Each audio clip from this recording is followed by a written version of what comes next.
धानै रोपेको नि आइज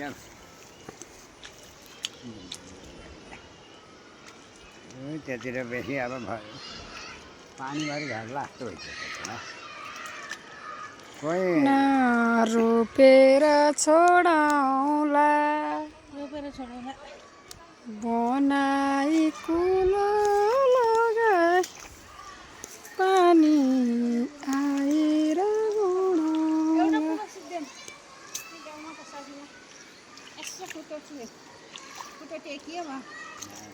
अस्मिता आइज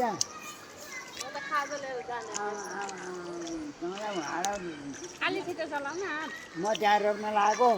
अस्मिताले त्यहाँबाट त घरमा त कसले फाल्यो भनेको त मेरो अघिल्तिर इज्जतै डल्लो पुऱ्याइदिएको छ के नि हिलो हिलो खेला आइदियो कि मलाई तपाईँ कहाँ गएर रोपेर आउनु त्यहाँ रोपेको मैले एकछिन त्यो रोपेको हामीले काइला त्यति हुन आएको थियो त्यो काइलाले मैले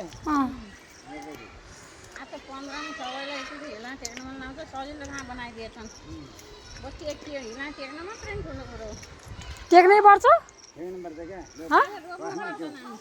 के होइन रोप्नु त म त उहाँ त कोही छैन क्या पानी परेर भयो गएँ म त लाउनु मोबाइल लिनु